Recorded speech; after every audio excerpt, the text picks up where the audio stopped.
Hi, lovely family. Today I'm bringing you something special, and this is something I've been eating offline, but then it just clicked. I had not shared it on the channel, and I want to share it with you. It's Kontomire stew, but this is fortified. This is Bambara beans fortified Kontomire stew, the type you want to be making for your family and making for yourself, especially my females after or before your menses. You need a lot of iron rich and a lot of greens in there as well. So this is one special recipe I want all mothers to make for themselves and make for their families as well. So this is what I call the Bambara beans fortified contemporary stew. Today is to make some contemporary stew.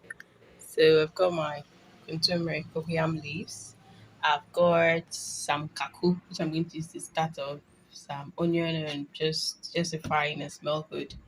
Then some smoked fish, which yes, this is tuna.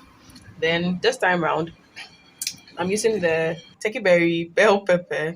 This is garlic, but then it's a bit kind of partly dried fermented beet style. Then this is onions and beetroot and tomatoes and pepper. So I'm going to use more of the beetroot and tomatoes, which we don't usually do for our local contemporary stew.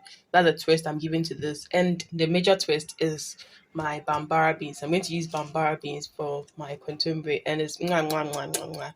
I tried it and it was good. I was like, let me do it again. It was just an experiment, me going wild. So I'm going to share that today.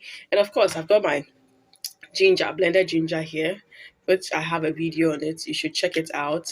It makes you save time whenever you're cooking as well. So yes, so you want to make sure you blend this as smooth as possible. You can use your mill or use your blender in there as well. It doesn't take well, it looks big, but then it's easy to mill or blend in there. And when you blend it to powder, it saves time when you're cooking it. That's the beauty about it. So just 1 cup of Bambara beans, which I blended. Then I also blended all my vegetables together as well. Usually people don't use beets when they are doing stews, like contemporary stew, but it's so healthy in there. That's one thing I would really want you to incorporate into your meals, especially our mothers. Incorporate it for the children and the elderly ones as well. It's very, very, very nutritious, especially for the aging population and then the very young population. So I'm going to start by heating my pan.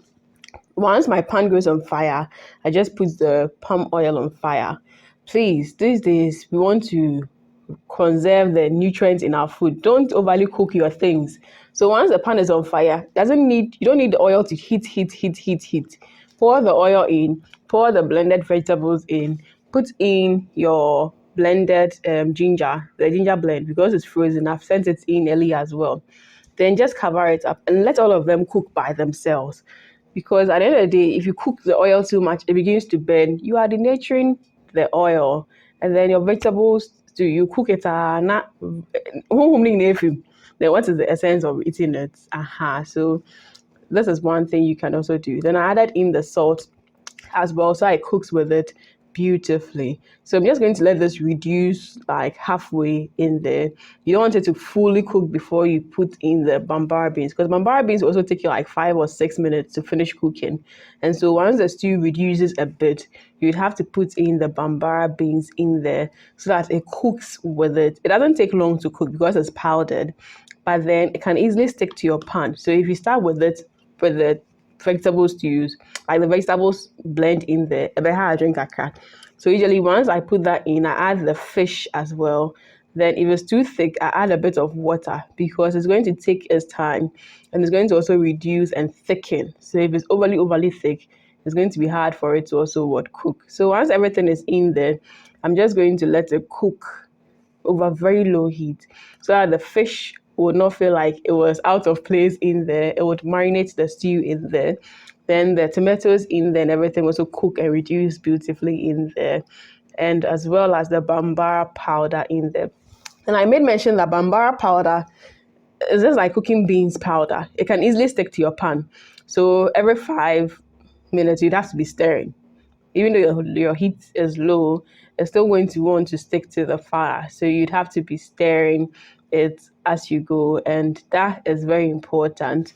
And it should take you about, I think this took me like 10 minutes to really cook it to reduce. Then Once it was reduced perfectly, then I added the kontomire. So one trick about doing kontomire stew, like I shared in my kontomire video, just put the kontomire on top, cover it, and let the heat get to it, and it will just soften by itself. Then you can mix it in together with it. The beauty about this stew is, even if you don't want to do kontomire stew, you can do the Bambara powder stew in there. It will look like virtually gravy or something, or fish stew, and your kids will not easily even pick out that there's beans in there, but it tastes super nice in there. When you do your Bambara stew, it's just tasty and nice.